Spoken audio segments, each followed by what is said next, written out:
Cindy. Thanks for Hi, being my Michelle. first guinea pig on Zoom. You're actually, now where are you? You're in Scottsdale right now, right? Technically, I am in Glendale at the Oh, moment. you're in Glendale, right. And I'm at home. And I'm in Cave Creek, or Carefree. Yeah, I'm in Cave Creek in my Yeah. studio. So isn't that wacky that I Yeah, can be here yeah, but my there? studio, my gallery, my space is in Scottsdale. Yes. And we're recording on Zoom. So Right. that we can, because it's hard for us to be live together in the same place. So we're doing recording for your interview. So we're just trying new technology. So that's kind of cool. Well, that's kind of fun. Yeah, kind of fun. I've never tried this one before. So, So and we're going to apologize for my wild kingdom here in Carefree, Cave Creek. I have 2 kitties and 2 puppies, and the puppies are at their limit outside, so they may be scratching on the screen pretty soon. So we're going to just forgive them. that's okay. We'll just do this. So dang cute, right?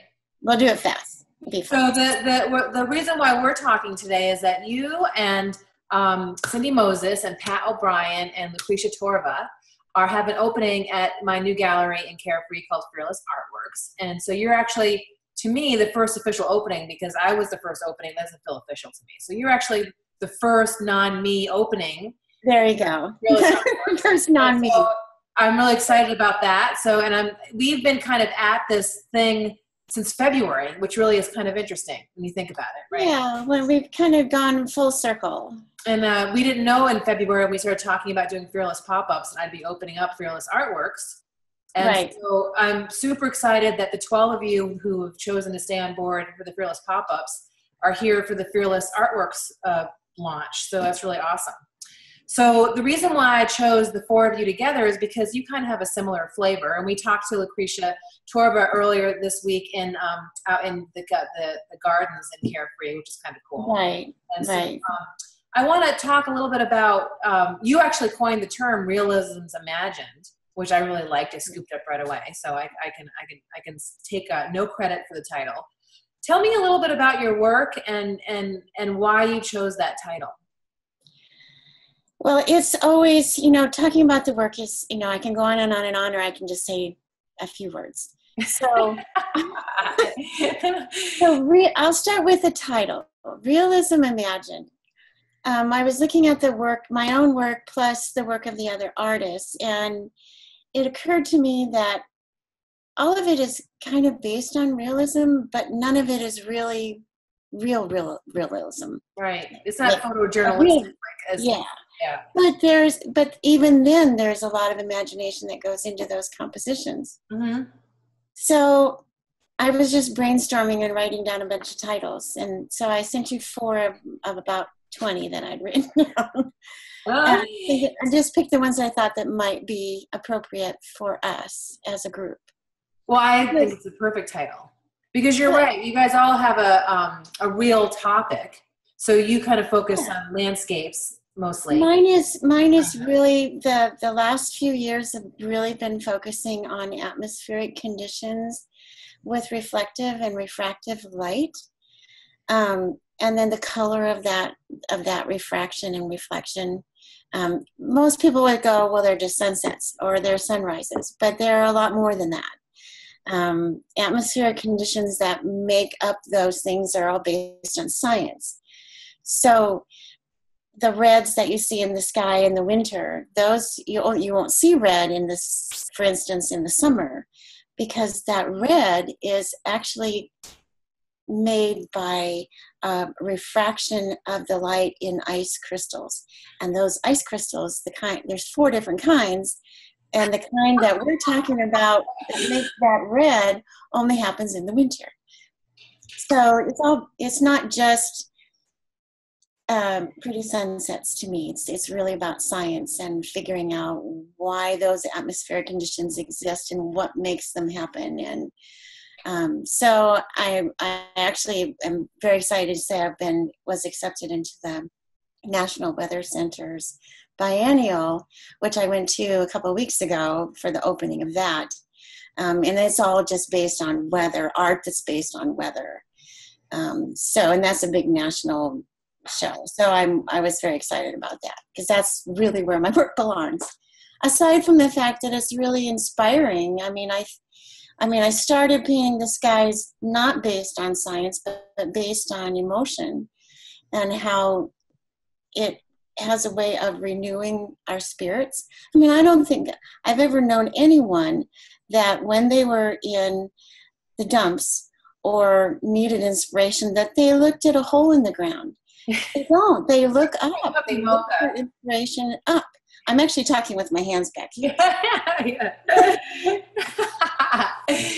My puppy Mocha actually loves holes because he knows there's little groundhogs and crawly things in there. But actually, most people would not stick their nose in a hole and get excited about that. You're right. No, not when they're looking for hope. Right. And so the skyscape started out being about hope and faith, and have evolved into hope, faith, and science, because I think we need all of those things. This is what happens, you know. I'm fascinated as I'm talking with you because you and I met about 6 years ago now. About 6 years ago, yeah. At a local First Arizona mixer that was at the Harper's Nursery. Right. And it was just prior to you opening your gallery. And you were kind of leaving one world and entering another. And so everyone I know has been introduced to your art. And my husband and I, when we're driving down the road and there's a sunset, that it's always, oh, there's Cyndy Sunset, you know? Yes. In all these years, I never knew the science part. Yeah. To me, I can relate, and this is the beauty of art, because I can relate to, you know, being fascinated by what happens with sunsets here in Arizona compared to anywhere, in my opinion, anywhere else in the world. I mean, we have anywhere else that I've ever been. Because we have the cactus. This is like the only place in the world where there's that many. Right? And I can never say it right. It's the name of the cactus again? Saboros. My mom has some words that she can't say, and that's one of the words that I can't say. You know, we all have those, right? And you include those in a lot in your work, and there's also a geometry in your work too. That there's some really hard. There's a whole series that deal with geometry and math as well as the science of. So, am I hugely educated? No. All of this just came about as I continue studying on my own. Yeah. I've been to 4 different universities studying art. But the geometry part and the science, those were not things I studied in college. Those were things I studied on my own. This is what happens. You get fascinated with a topic, right? Right. It's kind of like what happens with me when I'm doing my work with the work that I do with visual journalism. I could think of this Chuck Troutman's painting in the last series of the Art of Fearlessly Doing Business. His whole thing was you have to repel people to attract what you want. And that was kind of interesting to me, you know, the idea of like, Yeah. So when I think of repelling and attracting, I think about magnets. Because, you know, when you put a magnet together, they either repel or attract each other. So I got into this whole, like for a night, I could do nothing but read about magnetism, like the science of it. You know, and how that relates to compasses, and how there's actually 3 or 4 different true norths depending upon where you are in the world. It changes. It changes. So it's not kind of like life. Like true north is not really true north. There's 4 different kinds. It depends on where you're located. It depends on, you know, where the wind's blowing, and so that's what I did a compass for Chuck, because he does mastermind groups, which is really helping people to find their theoretical true north. But the idea that our true north as people is constantly changing. So it is always changing. It's always changing. And this is the thing about art. When people just look at a piece of art and they say, and your art especially matches couches. I mean, people could think your work is commercial, right? Because they could. And I've actually done commercial work. The furthest away from commercial. Because it's about hope. It's about looking up. It's about lifting your heart, and, you know, knowing some of the changes, and there's my kitty, knowing some of the changes that were happening in your life when we first started to, we first became instantaneous, like an immediate friends. I totally get the heart piece of it, but the science part of it, that came later. Part. You just dig in there a little deeper, and you just, you know, and there it is. I just was curious. Initially, I was curious. Well, I started doing skyscapes because of hope and inspiration. And because a full-time caregiver for my mom. Right. And 4 years of caregiving and watching someone that you love die with nothing, and there's no way to stop it, nothing that you can do. And it's trying on the spirit to always be positive with her. So that's when I started. The first 30 ended up in the trash. Yeah. You weren't brilliant the first painting? No, not when it came to skies, because I had always concentrated on the land. I've always been a landscape painter. Right. And so to switch the focus up to the skies, the sky was always kind of a afterthought. Oh, it needs a sky up there somewhere, but it could be just blue. It didn't have to be, right. It was not the focus. And then, as I opened up the gallery, because I needed to, the thing with galleries is they don't take artists on who don't, one, have a series of sales, that proven sales. Right. They need to make money too. Yeah. So, and they don't take on generally new artists unless they're in these incredibly, they need to be crazy, like young or proteges or something, Right.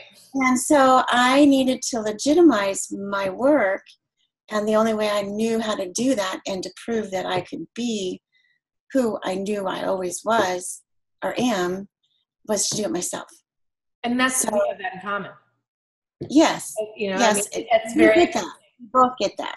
And here's the other thing about you and I that I find really inspiring myself personally, but I'm sure other people do as well, is that we are both gallery owners.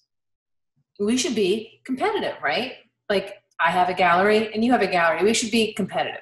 We're both artists. We should be competitive, right?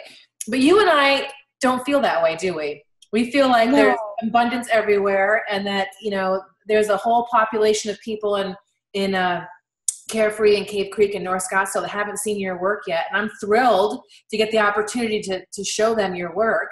And, and I'm thrilled to be a part of that. Yeah. Because it's not just about, an artist is not a true artist until they are able to share the work. It doesn't matter where they share it necessarily. Mm-hmm. But in order to be an artist, we need to share it because we have a story to tell. Exactly. And if we keep the stories inside, no one ever knows. Inspiration of our own. So, yeah.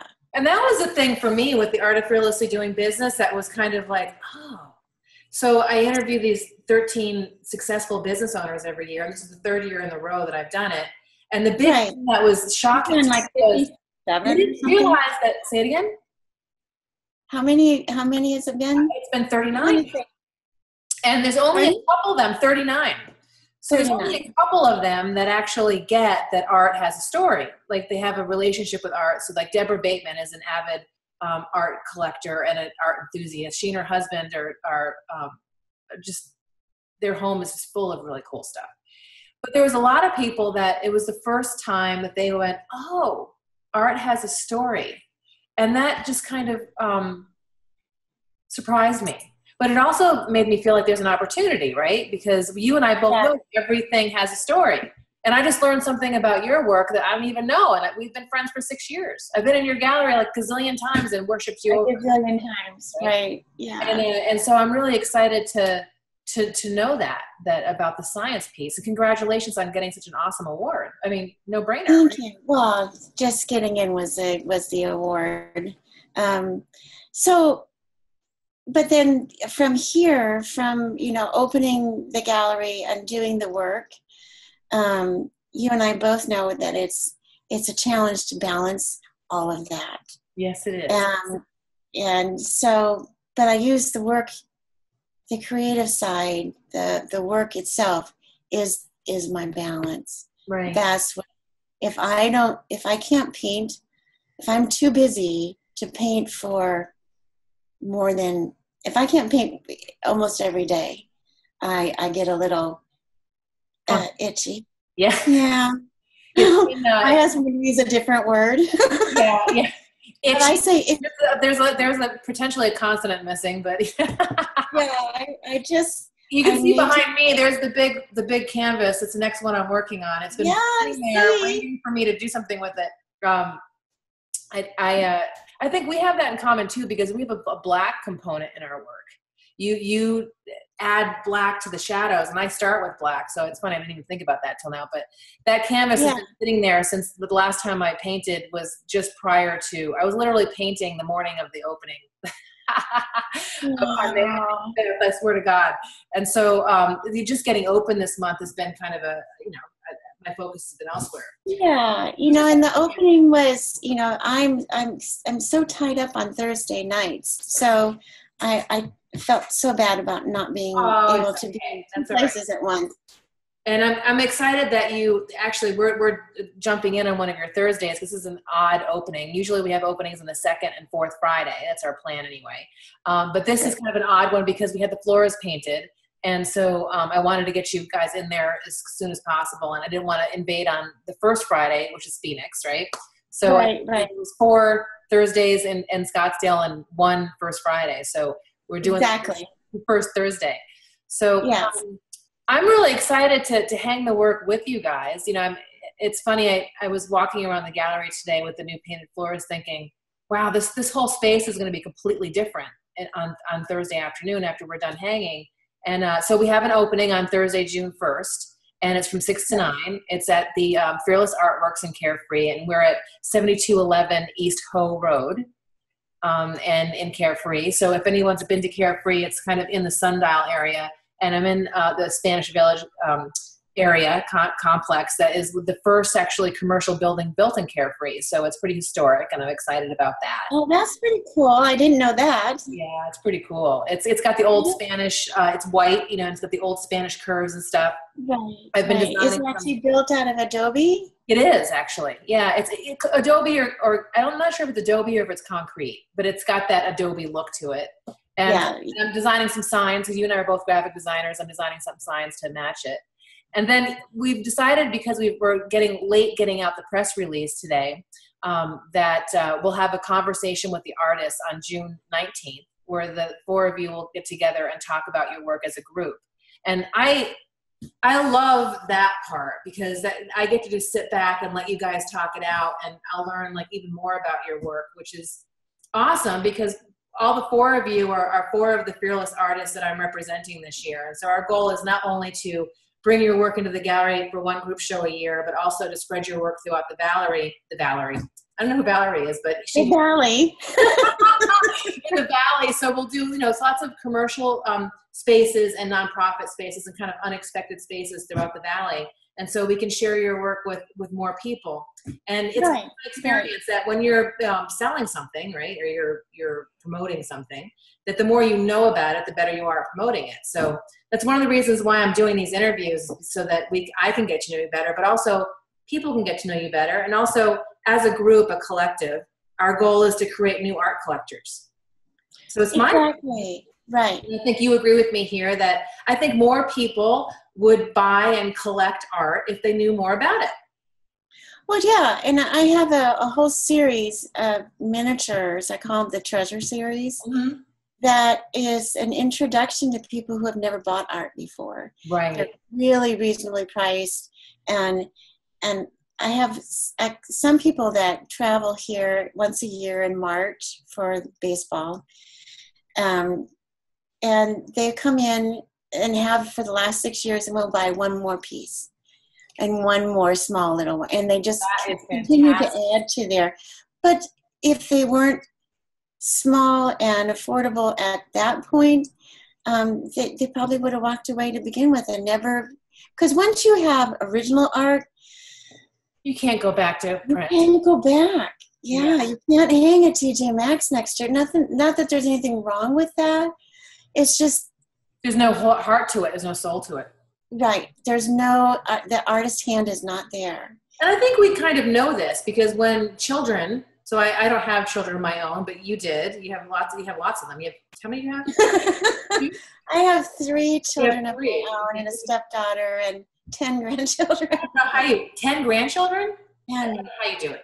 So, but I have my soul sisters, my closest friends, one of them had 3 children, and so when Avila sends me a picture, it goes right on my fridge, and that's how art should be, right? I mean, right. that's what we somehow disconnect from that time when we have children, where the art is valuable and it's something you cherish on your fridge, to it's just not important and you can just throw anything up on your walls. And so there's nothing wrong with that. I mean, no, but we need to change some of the mindset of people, Yeah. and create, in order to create new collectors, we need to get them to understand the importance and the value of art. right. The older collectors already know that. So it's the younger collectors that are potential collectors that we need to reach and get them to understand that there's a story behind every piece of art. It's not created just by magic or by happenstance. It's made on purpose. There might be some great accidents within that art, well, in the making part, but it's done on purpose.